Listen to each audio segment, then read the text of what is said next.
Hello everyone, Chazan Rosner here with this week's tip on the Parsha.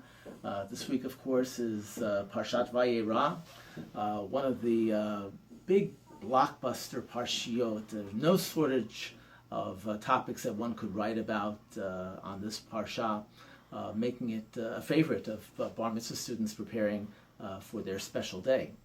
We have the visit of the angels, the destruction of Sodom and Gomorrah, Abraham's arguing with God, the Akedah, to name a few. The list goes on and on. But there are two moments within this parsha I'd like to pay special attention to, for it's what happens between the words that really counts. So let's take a look at a couple of selections from Parshat Vayera, where the action happens between the words.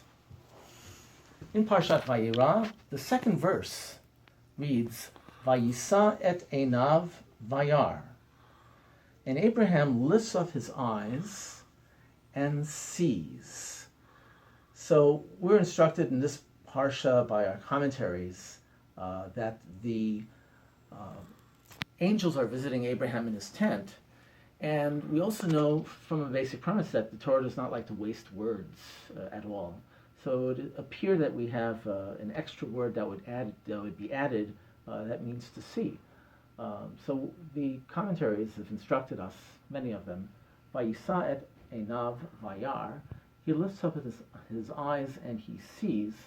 Could be really translated. He lifts up his eyes and he becomes aware of something very, very special, and understands. Perhaps this is a big moment where he realizes that the angels that visit him, in the appearance of being human beings, are not human beings but messengers from God with some very, very important words.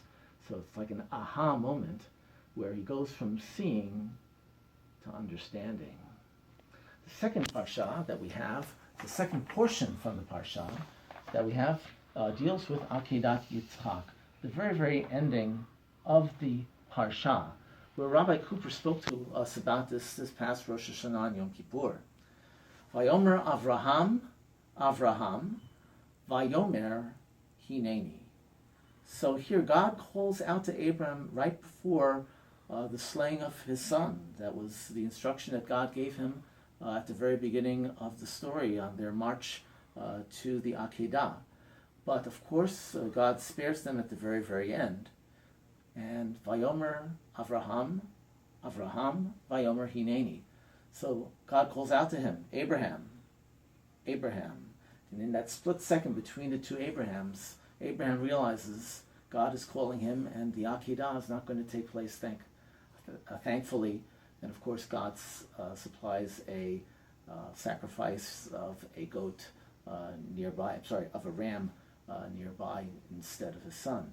So it's these two aha moments that I find particularly fascinating within the Parsha, and I hope you'll have a chance to take a look at them a little bit more carefully next time you're in synagogue. Shabbat Shalom.